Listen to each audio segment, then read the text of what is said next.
Apocalipsis 3 en el versículo 7, del 7 al 13. Vamos a leer los primeros dos versículos. Apocalipsis 3 y el título que dice ahí, ¿verdad? En su Biblia, lo más probable dice el mensaje a Filadelfia. Y mire lo que dice la palabra del Señor. Dice, escribe al ángel de la iglesia en Filadelfia. Esto dice el santo, el verdadero, el que tiene la llave de David, el que abre y ninguno cierra, y cierra y ninguno abre. Yo conozco tus obras. He aquí, he puesto delante de ti una puerta abierta, la cual nadie puede cerrar, porque aunque tienes pocas fuerzas, has guardado mi palabra y no has negado mi nombre. Amén. Vamos a orar, pedirle al Señor que nos ayude. Padre, en el nombre de nuestro Señor Jesús, te doy gracias, Señor, por esta oportunidad que tú nos das de sentarnos a tus pies, Señor, para que tú nos ministres, para que tú nos hables, Señor. Yo te pido, Señor, que tu Espíritu Santo tome control, Señor, de este servicio, para que tu palabra y nuestro corazón sean bendecidos, Señor. Ayúdanos, Señor. Danos palabras, Señor, y ábrenos el entendimiento, Padre, para que podamos llevar tu palabra, Señor, y llevarla por obra, guardarla, Señor, y que dé frutos a su debido momento, Señor. En el nombre de Jesús te lo pedimos. Amén y amén. Hermano, no sé si el sonido está muy alto. Yo lo escucho aquí como un feedback, no sé. Bueno, hermanos, miren, hablando de la iglesia de Filadelfia, este es el sexto tema, ¿verdad? De las 7 cartas que en la iglesia, en el Apocalipsis, Jesús le escribe a sus iglesias, ¿verdad? Y hemos hablado de que es una palabra, la palabra es viva, y así como fue viva en aquel tiempo, lo ha sido a través del tiempo y lo es viva ahora mismo. La carta a la iglesia de Filadelfia eh, cada palabra tiene un valor espiritual de gran bendición para cada una de nuestras vidas, y estudiar cada una de esas palabras y profundizar sería prácticamente imposible. Hay tanto, ¿verdad?, en lo que podemos hablar, en lo que Dios nos está hablando, pero entiendo que en algún momento Dios nos aclarará todas las cosas, ¿verdad? De modo que en el contexto histórico, para que comencemos, esta ciudad fue fundada por el rey Atalo de Pérgamo en honor al amor que él le tenía a un hermano, ¿verdad? Y le puso así Filadelfia, y que significa amor fraternal.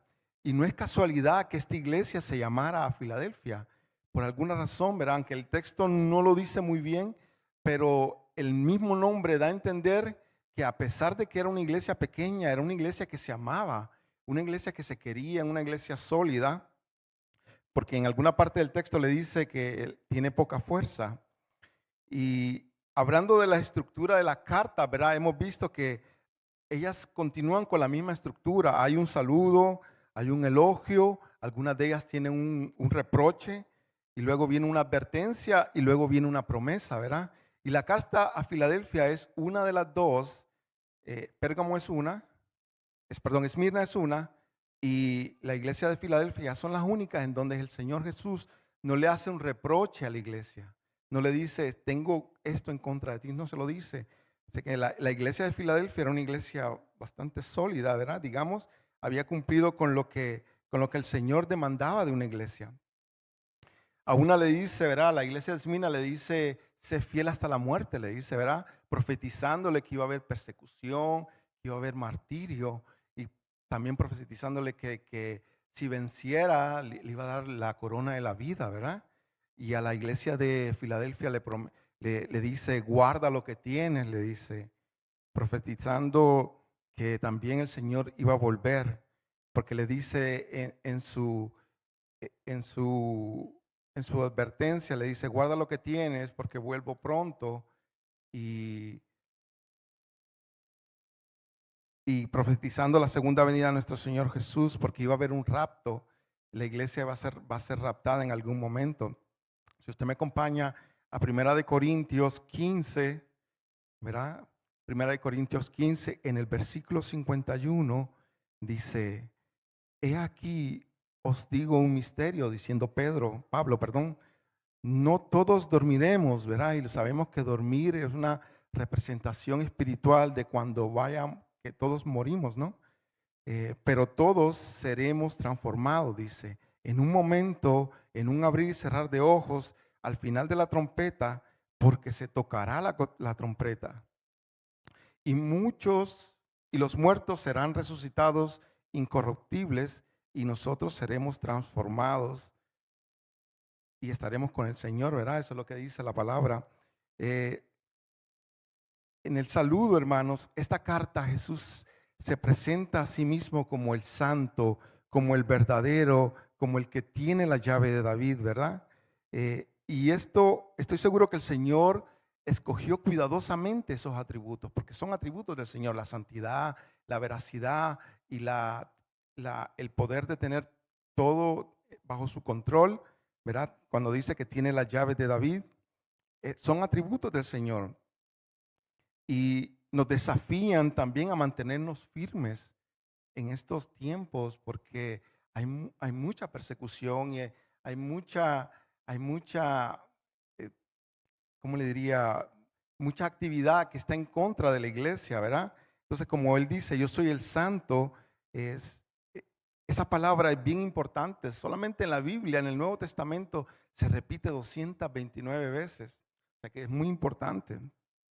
Segunda de Corintios 7:1 dice: así que, amados, puesto que tenemos tales promesas, limpiémonos de toda contaminación de carne y espíritu, perfeccionando la santidad en el temor de Dios. ¿Verdad? Es un gran reto, ¿verdad? Santificarnos cada día más para el Señor. Cada vez que vienen las pruebas, tratar de mantenernos alejados del pecado, ¿verdad? En lo que vemos, en lo que escuchamos, en lo que pensamos.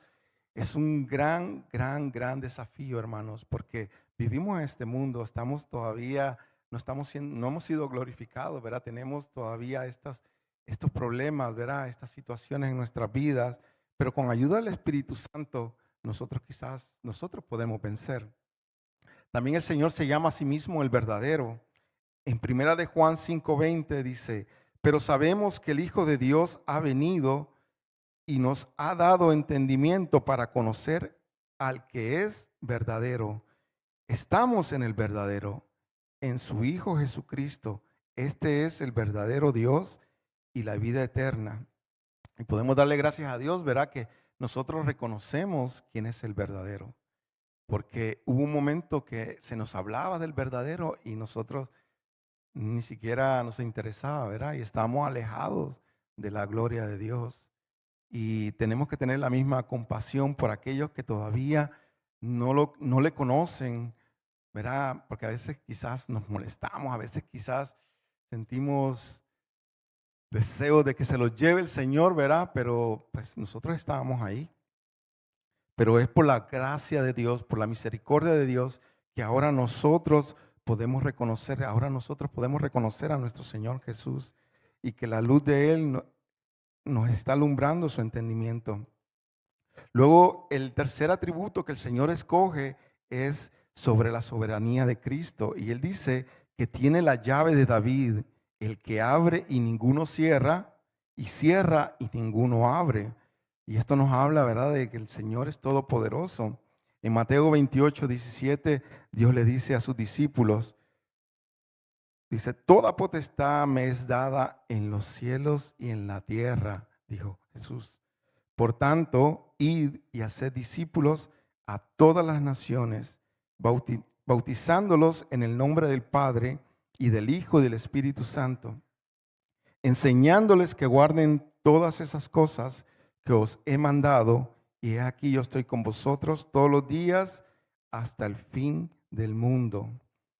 Y mire, la iglesia ha sido asignada para que nosotros manejemos, administremos las riquezas del reino de los cielos, para que el reino de los cielos se multiplique. Nosotros somos los protectores. Jesús nos llamó a nosotros, somos la sal, ¿verdad? Que somos la sal de la tierra, que somos la luz del mundo, dijo Dios, que somos nosotros, ¿verdad? Y nosotros tenemos que reflejar sal, tenemos que reflejar luz en nuestras vidas. Y luego en el versículo 8 de la carta a Filadelfia, versículo 8 de Apocalipsis 3, le dice, yo conozco tus obras, le dice a la iglesia, ¿verdad? El Señor conoce todo lo que nosotros hacemos y lo hemos venido repitiendo, ¿verdad? A través de esta serie, el Señor siempre nos dice, yo conozco tus obras, el Señor sabe lo que hacemos y aunque lo repite, ¿verdad? Lo repite con una intención, está intencionado la repetición y es para que nosotros sigamos entendiendo y que nunca a nosotros se nos olvide que el Señor conoce nuestras obras, ya sea para bien o para mal, ¿verdad? Porque así como nosotros eh, actuamos para mal, pues el Señor está viendo lo que nosotros estamos haciendo. Ya sea que actuemos para bien, el Señor también lo está viendo. Y a veces nosotros, el ser humano, le gusta el reconocimiento, dice, yo quiero estar aquí porque me gusta el reconocimiento. A veces, ¿verdad? Hay algo ahí, aunque uno quizás no lo quiera admitir, pero a uno le gusta ese sentimiento de que digan, mira, él hace esto, o está allí, o él está haciendo eso. Pero a veces Dios, aquellos que no los vemos, ¿verdad? Ustedes están, prácticamente muchos de ustedes quizás no ven lo que está pasando en la parte de atrás, a gente cuidando, los maestros, los servidores, ¿verdad? Todos ellos, Dios está viendo su obra y cada uno de ellos va a recibir, ¿verdad? La recompensa de parte del Señor. Y debemos tener ese corazón, aunque no me miren, yo voy a hacer. Y muchas veces también hacemos cosas que nadie ve, ¿verdad? ¿Verdad? A veces hacemos cosas en la calle para personas, favores. A veces Dios pone en nuestro corazón hacer algo con alguien que nos presenta y pues no hay nadie viéndonos, pero nosotros tenemos que hacerlo, ¿verdad? Y la recompensa viene del Señor. Y Él dice, yo conozco tus obras. Y luego le dice en el versículo 8, he aquí, dice, he aquí, he puesto delante de ti una puerta abierta, la cual nadie puede cerrar, porque aunque tienes poca fuerza, has guardado mi palabra y no has negado mi nombre. Y luego le dice, como les dije, esa expresión, he aquí, es como diciéndole a la iglesia, escucha, presta atención a esto que te voy a decir. No sé, algo fuerte. Los vemos grandes, pero el Señor dice que nos abre puertas. Y en el día de hoy, creo que me gustaría hablarle de tres puertas. Tres puertas. La primera es la comunión con Dios, la puerta de la comunión con Dios. Apocalipsis 3:20 dice, he aquí, dice Jesús, ¿verdad? Apocalipsis 3:20, eso al final del capítulo 3, cuando ya ha hablado de todas las iglesias, Jesús les dice, he aquí, yo estoy a la puerta, dice, y llamo a la iglesia, hermanos, a la iglesia que supuestamente somos los que tenemos una relación con Dios, ¿verdad? Pero nos está diciendo a nosotros, he aquí, yo estoy a la puerta y llamo. Si alguno oye mi voz y abre la puerta, entraré a él y cenaré con él y él conmigo. Eso se llama tener comunión, ¿verdad? El Señor quiere tener comunión con nosotros, pero a veces esa comunión se ve, verá, destruida, se ve paralizada. ¿Por qué? Porque a veces tenemos la autosuficiencia en nuestro corazón, que está relacionada con el orgullo. Yo puedo, yo no necesito. ¿Cuántas veces estamos dedicándole al Señor? ¿Cuántas veces nosotros leemos la Biblia, oramos, verá, ya sea en la mañana, en la tarde? ¿Cuánto nosotros separamos una hora o un tiempo aparte para oración, para estudio? ¿Verdad? Eso es lo que el Señor quiere. El Señor está tocando a la puerta. Pero cuando tenemos autosuficiencia, nosotros decimos, no necesito del Señor. Ya yo sé todo del Señor, ya no necesito del Señor. Ya no necesito sentarme con el Señor, a hablar con el Señor. Ya no necesito llegar donde el Señor y decirle, Señor, necesito de ti. Estoy bien, mi economía está bien, todo está bien, tengo salud, pero ya no tengo necesidad de ir contigo y decirte, Señor, aquí estoy. La autosuficiencia hace eso. También cuando el pecado ha entrado mucho a nuestro cuerpo, nos volvemos insensibles Y cuando eso sucede, ya no sentimos la necesidad de hablar con Dios. A veces también puede ser que estemos cautivos por alguna razón, hermano.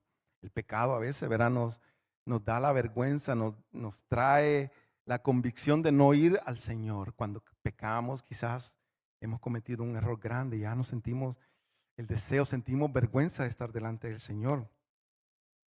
¿Verdad? Aquel que perdió el primer amor, ¿verdad? Lo estudiamos también. Y a veces Dios permite las aflicciones, hermanos, por una razón, porque el Señor quiere que nosotros, ¿verdad?, volvamos al redil, que nos acerquemos a Él.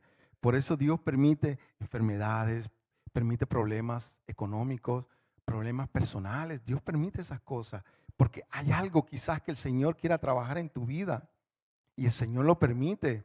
En el estudio que tuvimos el martes, hablamos sobre un ejemplo cuando el endemoniado gadareno, nadie daba por nada por él, pero Dios vio en él una oportunidad.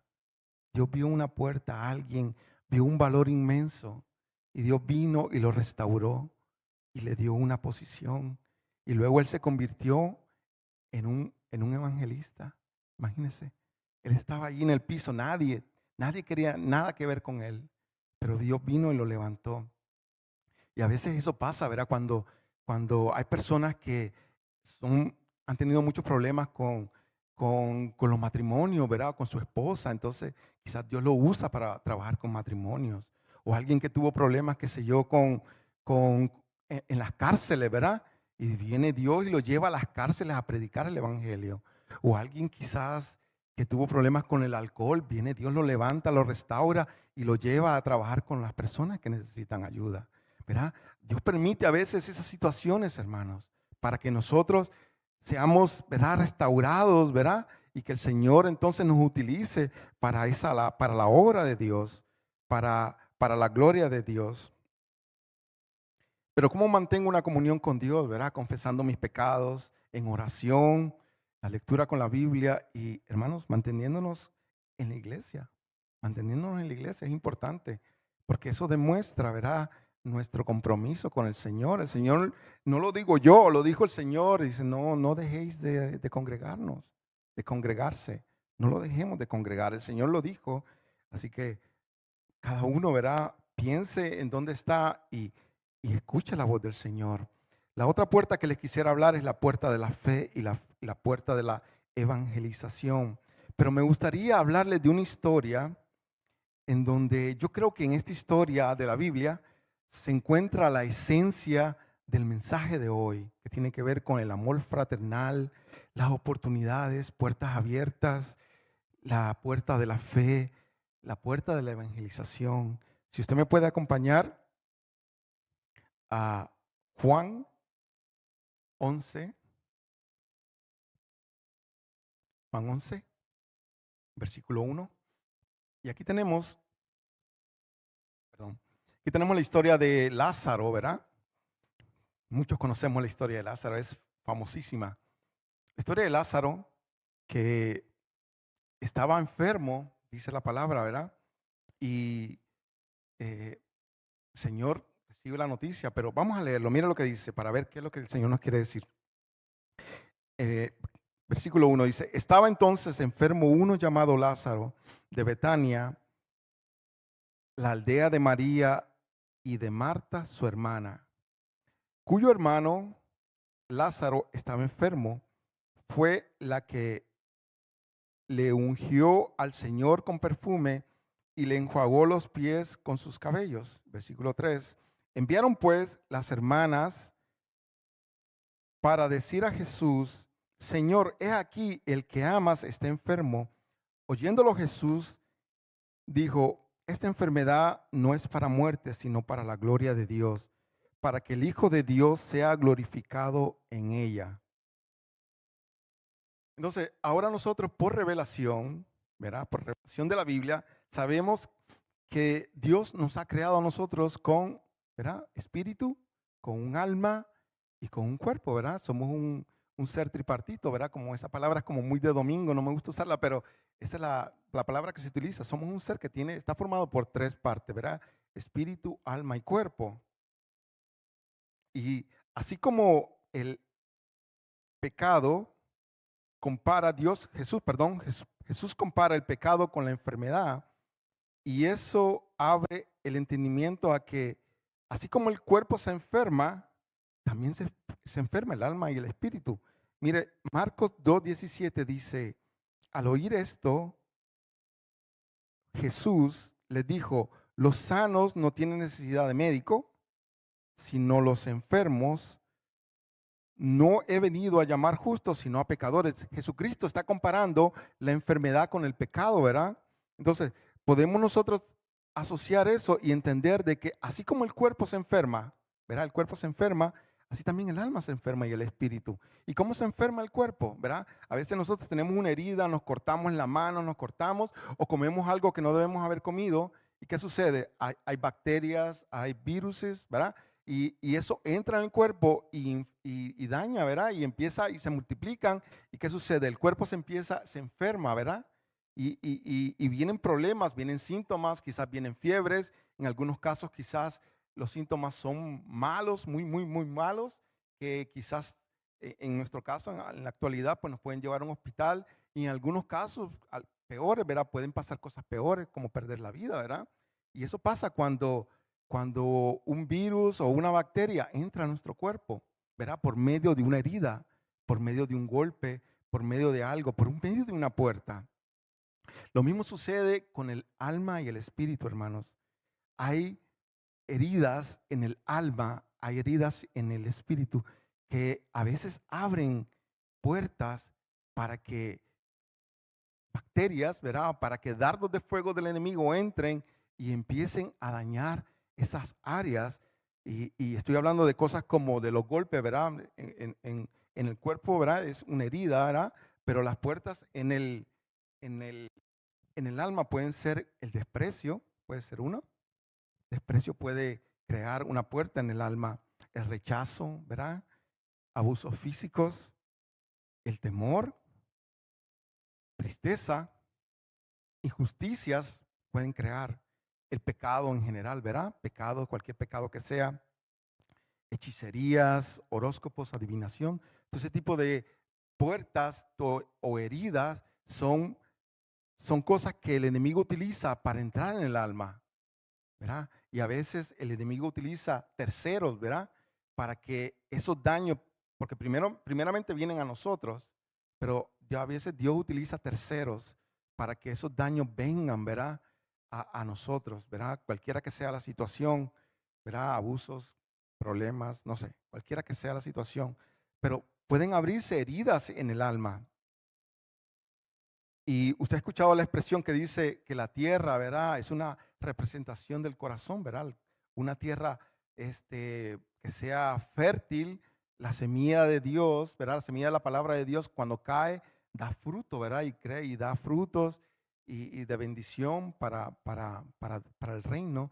Pero también hay semillas que caen en tierra que ha sido trabajada por el maligno. Hay tierras fértiles para el mal, ¿verdad? Hay personas que fueron educadas, que fueron entrenadas, ¿verdad? Para hacer el mal. Hay personas que no tienen, ¿verdad? Estoy hablando quizás de cosas extremas, pero pasa así. Pasa que hay personas que ya han recibido tanto dolor en su vida que están preparadas para dar dolor, ¿verdad? Porque es un círculo vicioso. No existe, ¿verdad? El deseo de parar ese círculo, porque son tierra fértil, ¿verdad?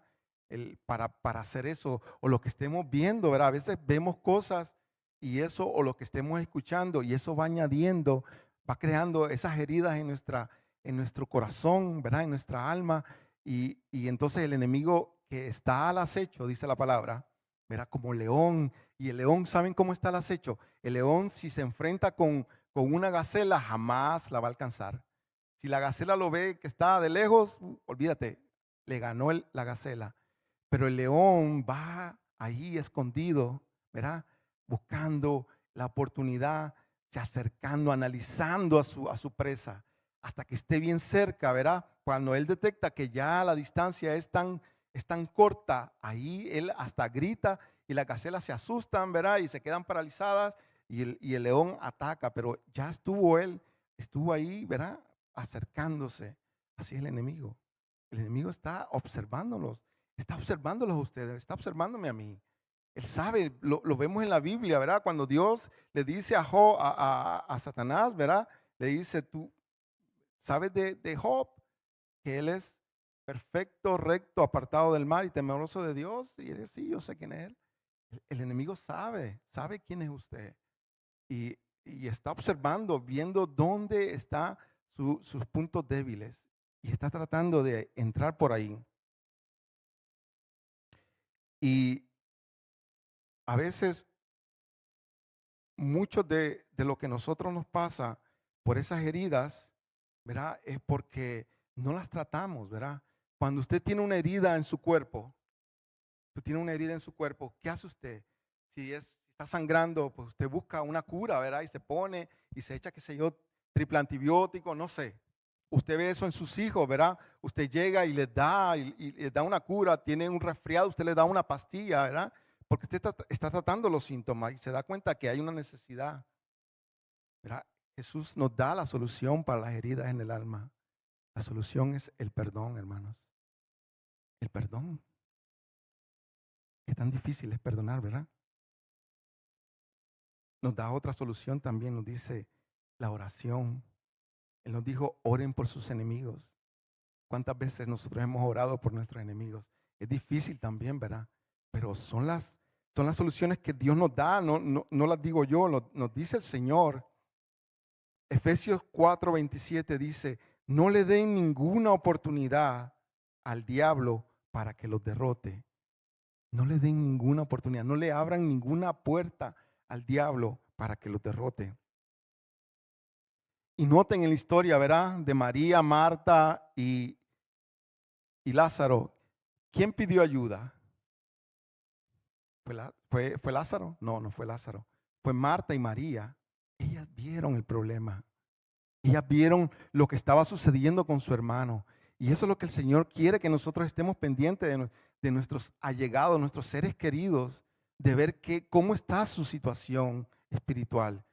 Si vemos que está estornudando espiritualmente hablando, tenemos que tomar una acción, tenemos que decir, ay, porque eso puede llevar a una fiebre, puede llevar a algo más grande, ¿verdad? Y a veces cuando eso crece, ¿verdad? Esa herida en el alma crece, dejó de ser un pequeño estornudo, se convirtió en una fortaleza en el alma. No, yo no voy a perdonar para nada.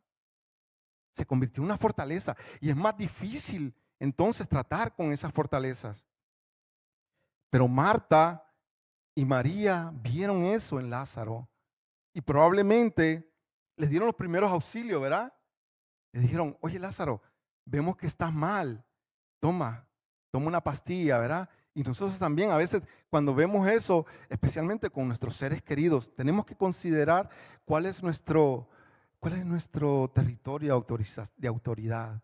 Mira, yo no puedo llegar a la casa del vecino y decir, ¿sabes qué? Yo creo que tu hijo necesita ayuda. No, yo no puedo hacer eso. Yo lo hago en mi casa, ¿verdad? Yo lo hago con mi familia, ¿verdad? Y también ¿verdad? Lo puedo hacer con un hermano si el Señor me lo pide así. A veces el hermano viene y ya el hermano cruzó la línea, ¿verdad? Y te dice, oye, me está pasando esto. Y ya, entonces ya tú tienes, ¿verdad? Ya se comenzó, ya tienes autoridad para quizás ministrar la situación que esté pasando. Y así hicieron Marta, probablemente, ¿verdad? Le dieron ayuda. ¿Y qué fue lo segundo que hicieron? Orar, ¿verdad? No solamente se quedaron con eso, ministraron, ¿verdad? Los primeros auxilios a Lázaro y luego intercedieron por Lázaro, ¿verdad? Llamaron a Jesús y Señor, el que amas está enfermo, ¿verdad? Y así nosotros también debemos hacer. Cualquiera que sea la situación, si nosotros vemos qué está pasando en nuestra familia, nuestros hijos, nuestra esposa, los esposos, ¿verdad? Lo que esté pasando, usted tiene la responsabilidad de ver si hay un resfriado, de ver, ¿verdad? Y luego interceder en oración, Señor, ayúdale, Señor, ayúdame, dame palabras, dame gracias, Señor, aléjalo, cuídale de la tentación. Es la responsabilidad de nosotros. Que Dios nos ayude a tener un corazón como Marta, ¿verdad? Que era de intercesión. Luego oraron, ¿verdad? Al Padre, como les dije, porque hay un sentido de urgencia, hermanos, que algo pequeño, ¿verdad? Así como creo que lo hemos hablado, algo pequeño le da tanto poder, ¿verdad? En la fe puede mover montañas, así también las raíces de amargura pueden crear grandes problemas. Dice que hasta pueden contaminar a muchos, dice la palabra, las raíces de amargura.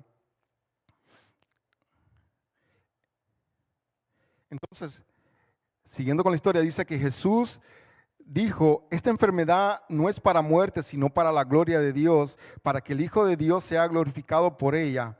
Y amaba Jesús a Marta y a su hermana Lázaro. Estoy en el versículo 6 de Juan 11.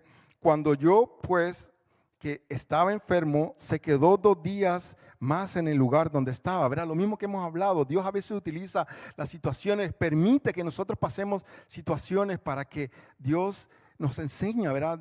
Aprendemos en esas situaciones y quizás Dios nos va a utilizar en esas áreas donde quizás estamos sufriendo o que estemos pasando situaciones, ¿verdad? Quizás Dios nos vaya a utilizar en el futuro en algún lado. Esas son las oportunidades, ¿verdad? Como les mencioné, el endemoniado gadareno, que Dios lo utilizó luego de restaurarlo. Y luego en el versículo 7 dice, Jesús sigue diciendo, le dice a los discípulos, ¿verdad? Le dice, después de esto, dijo a los discípulos, vamos a Judea. Le dijeron los discípulos, Rabí, le dijeron, ahora procuran los judíos apedrearte y otra vez, ¿quieres ir allá? Le dijo, ¿verdad? Jesús le dice, vamos a Judea. Pero los discípulos dijeron, Señor, no vayas, te quieren matar, te quieren tirar piedras, no vayas. Y Jesús en el 11 dice, dicho esto, en el 9, Jesús respondió, ¿no tiene el día 12 horas? El que anda de día no tropieza, porque ve la luz de este mundo, pero el que anda en la noche tropieza porque no hay luz en él. El 11 dice, dicho esto, le dijo después, nuestro amigo Lázaro duerme, mas voy para despertarle, ¿verdad? Le dijo eso a los discípulos. El 12 dice, dijeron entonces los discípulos, Señor, si duerme, sanará, ¿verdad? Porque Dios nos está hablando de forma espiritual. El 13 dice, pero Jesús decía esto de la muerte de Lázaro y ellos pensaron que hablaba del reposar del sueño. Entonces Jesús les dijo claramente, Lázaro ha muerto y me alegro por vosotros de no haber estado ahí para que creáis. Mas vamos a él. Y mira lo que pasa en el 16. Dijo entonces Tomás, llamado el Dídimo, a sus discípulos, a sus condiscípulos, vamos también nosotros para que muramos con él. Yo cuando leí esto, ¿qué el Señor nos quiere decir aquí? Vamos nosotros para que muramos con él. Y a veces esa es la actitud que tenemos como cristianos, ¿verdad? Cuando el Señor quiere hacer algo con alguien, nosotros ya lo desechamos. Decimos no, ¿verdad? Porque eso es lo que estaba haciendo él, dice. Él estaba diciendo, ¿saben qué? No creo, prácticamente lo que estaba haciendo. Yo no creo lo que vayamos. Allá quieren matar a Jesús. Si quieren matar a Jesús, nos van a matar a nosotros. Pues está bien, dijo Tomás, vamos, que nos maten. ¿Qué rayos? O sea, no tenía fe Tomás. La fe se le había ido. O probablemente tenía miedo, o probablemente no quería equivocarse, ¿verdad? Y a veces también nos pasa eso a nosotros. A veces quizás nosotros no actuamos porque tenemos miedo o porque no creemos que Dios pueda hacer las cosas. A veces el Señor pone en tu corazón, ve y ora por Él, o intercede por eso, y tú dices, quizás es el sándwich que me acabo de comer. No creo que, y es así, a veces no creemos, a veces Dios, ¿qué tú quieres? Que Dios venga y te diga, no es así, hermanos, a veces Dios pone en tu corazón, ¿verdad? El querer como el hacer, ¿verdad? Para que tú hagas según, ya sea lo que sea, ¿verdad? A veces el Señor pone en tu corazón una oración, a veces el Señor pone en tu corazón una acción, ¿verdad? Da y dale esto al hermano, ve, saca de lo que tú tienes y dale a tu hermano, ¿verdad? A veces eso, pero a veces somos como Tomás, que no creemos, estamos escuchando la voz del Señor, le decimos, Señor, háblame, le escuchamos, pero no creemos, ¿verdad? Tenemos dudas o tenemos miedo de equivocarnos.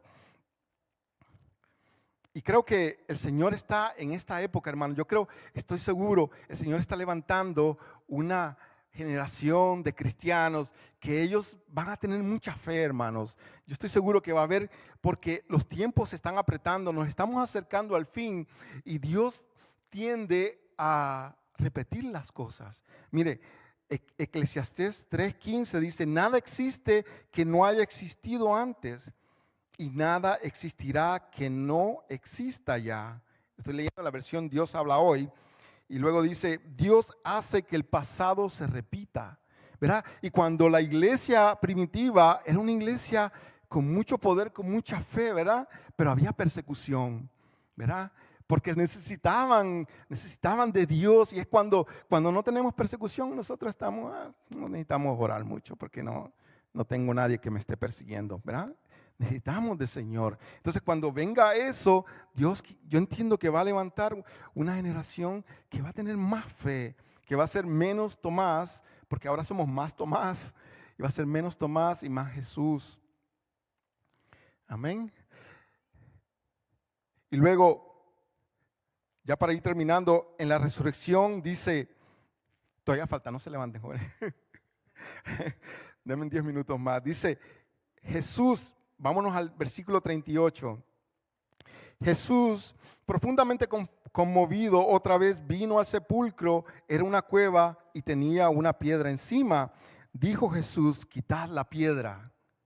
Marta, la hermana del que había muerto, le dijo, Señor, ya hiede, porque es de 4 días, ¿verdad? Marta dice, ya pasaron 4 días, ya debe apestar. No quiten la piedra, ¿verdad?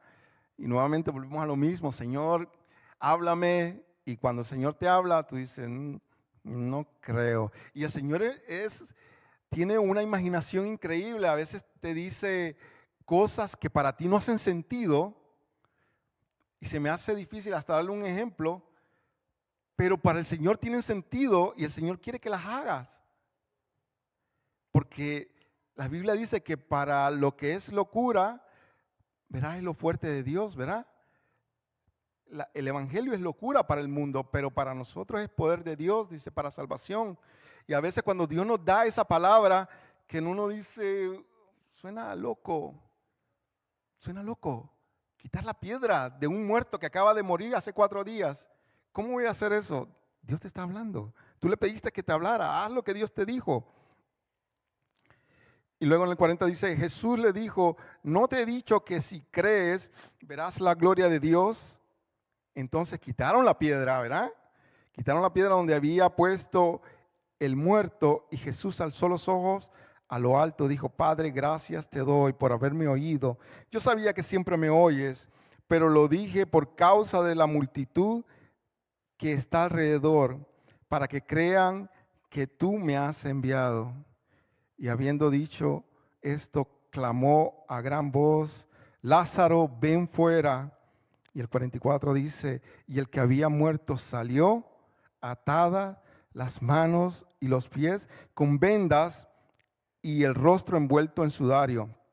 Jesús le dijo, desatadle y dejarle ir.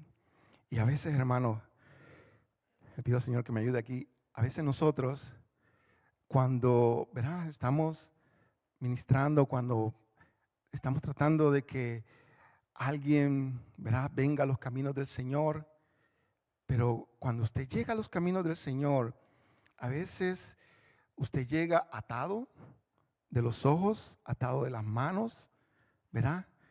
Y es la función de la iglesia.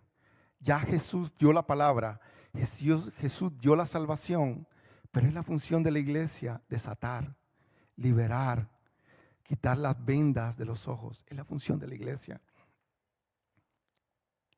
Porque llegamos con malos hábitos, ¿verdad? Venimos de la calle, venimos con las amistades. O sea, el Señor nos salva, pero todavía tenemos las amistades malas, todavía tenemos los malos hábitos, ¿verdad? Cualquiera que sean, que a veces son muchos.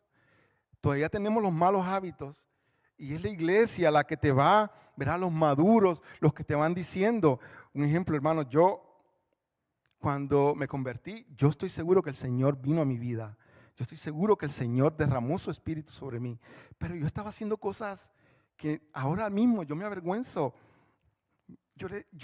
Yo por cosas que escuchaba, porque me enseñaron mal, ¿verdad? Porque me enseñaron mal. Yo decía, ese carro lo declaro, ese es mío. A la lotería, hermanos, les decía, lotería, yo te declaro que vas a ser mía. Hermanos, me da hasta vergüenza decirlo.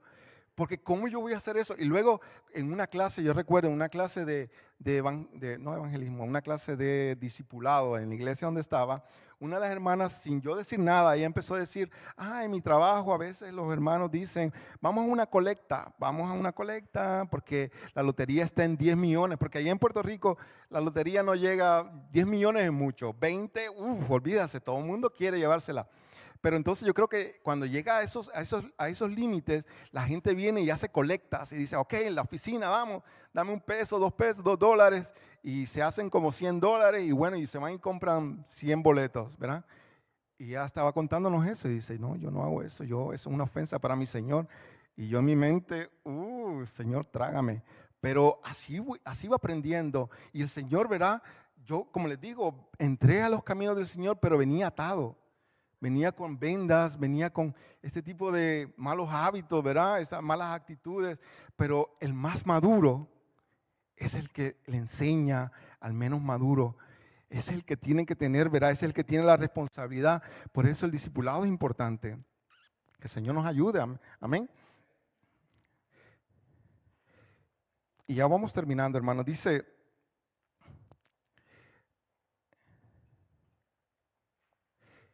la iglesia, Jesús le dice a la iglesia, tienes poca fuerza, le dice, tu fuerza es poca. Y usted sabe que el Señor se perfecciona en la debilidad. Recuerda que Jesús dijo, lo que contamina al hombre no es lo que sale, ¿verdad? No es lo que entra al cuerpo, ¿verdad? Está hablando espiritualmente, sino lo que sale del cuerpo, ¿verdad? Porque lo que sale del cuerpo, ¿verdad? Son ¿verdad? Las contiendas, los pleitos, la idolatría, ¿verdad? Y a veces eso crea un reflejo en el cuerpo también, hermanos. Por ejemplo, a veces, no sé si usted le ha pasado, ¿verdad? Cuando usted se para al frente con un grupo de personas o cuando usted está a punto de dar una prédica, se le pone como que el estómago. A mí me pasa eso todavía, el estómago. Pero es mental, pero hay un reflejo en mi cuerpo. Y así pasa también con el pecado, hermanos. A veces el pecado trae enfermedad. A veces el problema no es, a veces, no sé si ha llegado donde hay doctores que no encuentran tienen los síntomas, pero no encuentran el problema y no saben qué darle. Le dan cortisona.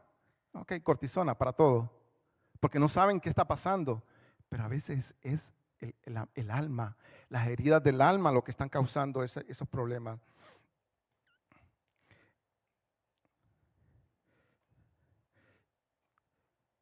Y ojalá, hermanos, Dios nos mandó a desatar, liberar, ¿verdad? Como dice el versículo, desatarle, dejarle ir. Y ahí, que el Señor nos ayude, ¿verdad? Porque hay muchos paradigmas en los que hemos crecido, ¿verdad?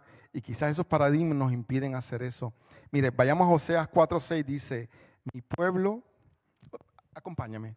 Y con eso voy terminando, hermano.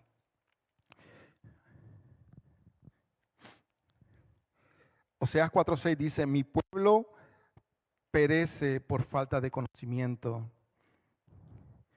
Y usted puede poner la palabra perece porque también fue traducida y también significa vencido. Mi pueblo fue vencido por falta de conocimiento.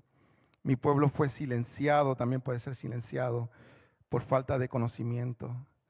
O fracasado, mi pueblo fue fracasado por falta de conocimiento. Salmo 91:3 dice, verá, muy conocido, Salmo 91, dice, Él te librará del lazo del cazador, de la peste. Salmo 142:7 dice, saca mi alma de la cárcel para que alabe tu nombre. Y a veces, verá, hay cárceles en nuestro corazón, en nuestra alma, que no nos permiten, verá. A veces nuestros hijos quizás están, que no, usted los ve y no quieren, no reaccionan. Quizás hay algo, uno, ¿verdad? Ministrarlos, estar intercediendo por ellos, ¿verdad? Para que el Señor los toque.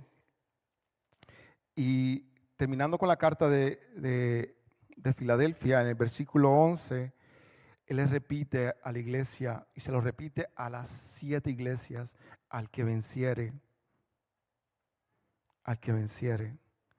Porque, hermanos, estamos en una lucha continua. Es una lucha espiritual en donde es el enemigo queriendo debilitarnos, queriendo alejarnos de la comunión con Dios, con lo que usted quiera decir, lo que usted quiera pensar, con entretenimiento, con el pecado, con prioridades, ¿verdad? Que a veces esas prioridades son las cosas del mundo en vez de las cosas de Dios. Entonces el enemigo está ahí queriendo alejarnos de la comunión de nuestro Señor. Y le dice en el versículo 11, he aquí, si quieren pónganse de pie, hermanos.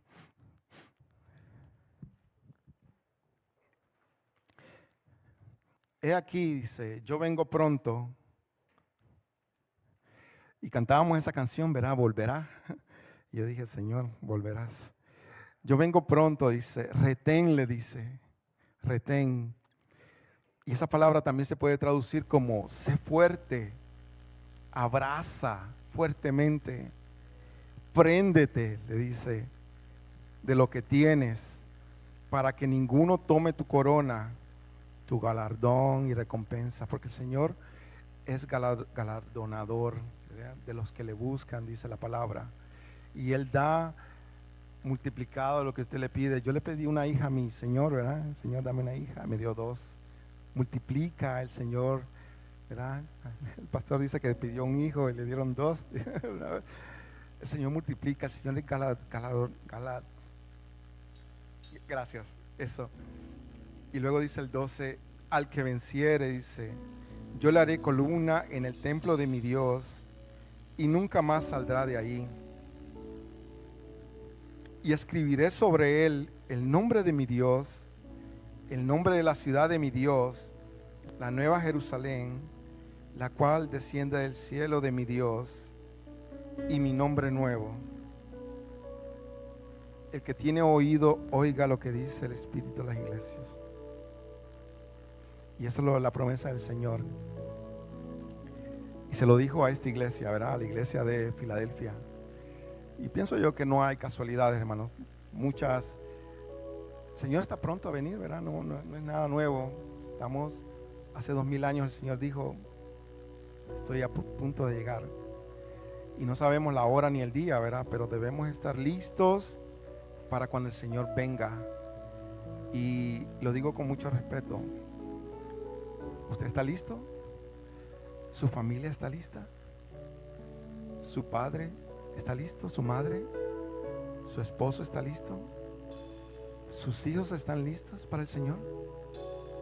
¿Verdad? Eso debe ser como que la prioridad de nosotros, que nuestra familia esté lista. Primeramente nosotros, ¿verdad? Porque como nosotros podemos quitarle la viga, pero la paja en el ojo a nuestro hermano si no nos quitamos la viga nosotros, ¿verdad? De nuestro ojo.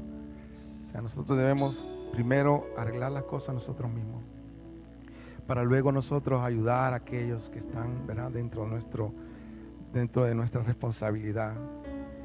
Y que el Señor, ¿verdad?, nos ayude, porque hay mucho, hermano, hay mucha necesidad. Y hay, como les dije, muchos paradigmas que hay que derribar, muchas fortalezas. Que el Señor levante una iglesia, ¿verdad? Una iglesia, servidores comprometidos con el Señor para interceder por aquellos que lo necesitan. Recuerdo una oración de la hermana en un servicio de oración, la hermana Isel oró y dijo, Señor, danos un ministerio, ese ministerio que necesitamos, ese ministerio en el que haya necesidad, danos ese ministerio. Y recuerdo, qué bonito. Ojalá, ¿verdad?, que el Señor levante esos líderes, ¿verdad?, para que seamos fuertes, que seamos guerreros, que podamos enfrentar, porque dice al que venciere, dice. O sea que es una guerra, es una pelea cuerpo a cuerpo. El enemigo no tiene ni la menor misericordia para usted, y ese es el que lo quiere vencer. por eso nosotros debemos estar firmes, ¿verdad? Primeramente con toda la armadura del Señor para poder resistir en el día malo. Que el Señor nos ayude. Amén. Si hay alguien que, aunque el hermano me dijo, hermano Eduardo, había un hermano que quería que se orara por una hija. Creo que es una petición buena. Sí. ¿Usted? Ok. Vamos a orar porque está cumpliendo años. No sé si hay alguien más que esté cumpliendo años este mes. Podemos aprovechar y una sola vez, ¿verdad? Y orar también por ellos, porque un año más de vida es una bendición, hermanos. Es una gran bendición. ¿No? Ahorita, ok, está bien. Vamos a orar, hermanos. Vamos a darle gracias a Dios. Padre, gracias te damos, Señor, por esta oportunidad, Señor. Yo te pido, Señor, que tú bendigas esta iglesia, Señor. Que tú cuides el corazón de cada uno de los que estamos aquí, Señor, presentes. Señor, ayúdanos, Señor, a poder ser menos que Tomás, Señor. A llenarnos de fe, Señor. A aprender a escuchar tu palabra, Señor. Y no solamente a escucharla, Señor, a creerte, Señor, a creer en lo que tú nos estás diciendo, Señor, porque a veces dudamos, Señor, cuando te oramos y tú nos dices lo que tenemos que hacer, no lo hacemos, Señor. Por eso se nos hace tan difícil perdonar y orar por aquellos que nos ofenden, Señor. Yo te pido, Señor, que pongas, Señor, en cada uno de nosotros ese querer como el hacer, Señor, para hacer tu voluntad. Queremos, Señor, estar limpios delante de ti, Señor. Queremos ser como un vaso de honra, Señor, para que tú nos uses, Señor, para buenas obras. Pero tenemos que limpiarnos, Señor, primero. Yo te pido, Señor, que si hay algo en nuestro corazón, que nos registres, Señor. Que busques en cada uno de nosotros aquello, Señor, que está entorpeciendo esa relación, aquello que nos ensucia, Señor. Yo te pido, Señor, danos fortaleza, Señor, para que podamos sacarlo, Señor, sacarlo y que no esté, y que nos puedas utilizar, Señor, a nosotros, y que pueda, Señor, que podamos ser, Señor, vasos de honra, Señor, en tu reino, Señor. Yo te pido, Señor, por aquellas personas, Señor, que están pasando situaciones difíciles, Señor. No sabemos salud, no sabemos, Señor, si hay algo, problemas personales, Señor. No sabemos lo que es, Señor. Pero yo te pido, Señor, que cures esa herida, Señor. Esa herida en el alma que quizás está abierta, Señor. No permitas, Señor, que esa herida siga creciendo. No permitas que ese resfriado espiritual se convierta en algo peor, Señor. Yo te pido, Señor, que cuides, Señor, cada uno del corazón de cada uno de los hermanos que estamos aquí presentes. Ayúdanos, Señor, pero sin ti nada podemos hacer, Señor. Necesitamos de tu discernimiento, Señor. Necesitamos de tu guía, Padre. Ayúdanos, Señor. Sin ti nada podemos hacer, Señor. Gracias te damos, Señor, por la vida de esta jovencita, Señor, que está aquí con nosotros, Señor. Bendícela, Señor. Es tu hija, Señor. Es tu hija. Ayúdale, Señor. Ayúdale, Señor, a que sea, Señor, una hija tuya, Señor, en todo su potencial, Padre. Te doy gracias, Señor, por la vida de sus padres, Señor. Bendícelos, Señor. Ayúdale, Señor, para que sean buenos padres, Señor. Para que puedan guiarles, Señor. Para que tengan el discernimiento espiritual, Señor, de que si en algún momento ella tiene un resfriado espiritual, la puedan guiar, Señor. Ábrele el entendimiento, los ojos, Señor, para eso. Señor, te damos gracias, Señor, por un año más de vida que tú has dado en ella, Señor. Y también por aquellos, Señor, que están cumpliendo años en este día, Señor. Te damos por cada uno de ellos, Señor. Bendícela, Señor, en el nombre de Jesús, Señor. Gracias, Padre. Gracias, Señor. En el nombre de Jesús te oramos. Y tu pueblo dice, amén y amén.